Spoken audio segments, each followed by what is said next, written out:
वेकोली सास्ती परिसरातील CMLL company या कंपनीमध्ये जवळपास 450 कामगार इथे काम करतात।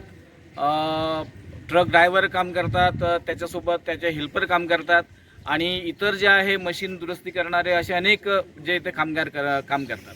ते स्थानिकांचा जो कामगारांचा विषय होता की त्यांना इथे 2 महिने काम नसल्यामुळे घरी बसल्या जे आहे 15 दिवसाचं वेतन त्यांना देण्यात येईल अशा प्रकारचं कंपनीचं म्हणणं होतं, परंतु त्यांना त्या पद्धतीचं वेतन मिळालेलं नाही आहे।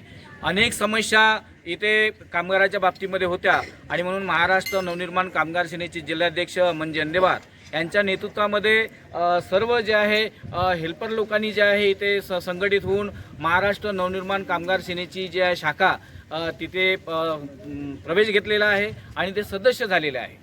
आणि एकूणच जे आहे ज्या पद्धतीचं कंपन्याचं जे कटकारस्थान असते की स्थानिक लोकांवर अन्याय करण्याचं, तर तो जो अन्याय जो आहे महाराष्ट्र नवनिर्माण कामगार सेनेच्या माध्यमातून नेहमीच दूर करण्याचा आम्ही प्रयत्न करत आहोत। येणाऱ्या 4 तारखेला जे आहे केंद्रीय सहाय्यक कामगार आयुक्ताकडे बैठक आहे आणि कामगारांच्या ज्या मागण्या आहे त्या मागण्या आणि सोबतच जे आहे त्यांना होणारा त्रास या सगळ्या गोष्टीचं जे आहे निवारण 4 तारखेला होणार आहे। समजा 4 तारखेला पूर्णपणे या कामगाराच्या हिताचा निर्णय जर झाला नाही तर महाराष्ट्र नवनिर्माण कामगार सेनेच्या माध्यमातून मोठं जनआंदोलन करण्यात येईल अशा प्रकारचा इशारा आजच्या बैठकीच्या माध्यमातून आम्ही दिलेला आहे।